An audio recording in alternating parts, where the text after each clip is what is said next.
Nagkaroon po kasi siya ng problema sa mattress. Hindi po siya tinipigilan ng menstruation for the past 9 weeks. Hello, I'm Michelle Enriquez, a solo parent, and I have 3 children po. Ito pong Best Barley, ang pinatry ko po sa youngest daughter ko po, which is 15 years old. And nagkaroon po kasi siya ng problema sa mattress. Hindi po siya tinipigilan ng menstruation for the past 9 weeks. And nandun na rin po yung dizziness niya. Headache po niya na hindi na rin talaga nawawala kahit umiinom po siya ng pain reliever.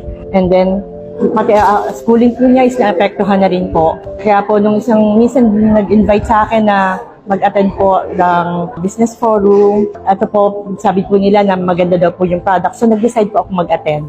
And then, ito na nga po, dito ko na po nalaman yung Best Barley. At yung po ang pinainom ko sa daughter ko. Sa unang araw po na pinainom ko siya, ipinatigil ko po sa anak ko lahat po yung 7 klase ng gamot na iniinom niya kasi hindi naman din po siya gumagaling doon sa kanyang gamot.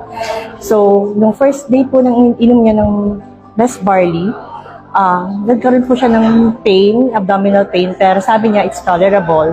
And then, so nag-continuous po, sabi ko ituloy lang niya yung gamot niya pag inom niya ng Best Barley. At din po, ika-5th day po ng menstruation niya, kahit po hindi siya uminom ng pampatigil ng menstruation, tumigil po ng kusa ang kanyang menstruation.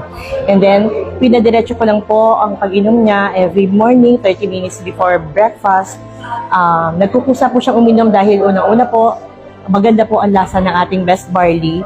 Wala pong aftertaste. So, talagang nakasanayan na po niya. Hanggang sa dumating po yung next cycle ng menstruation niya, first time po siyang nag-mens ulit ng hindi po siya humingi ng pain reliever. And then, pumasok din po siya sa school.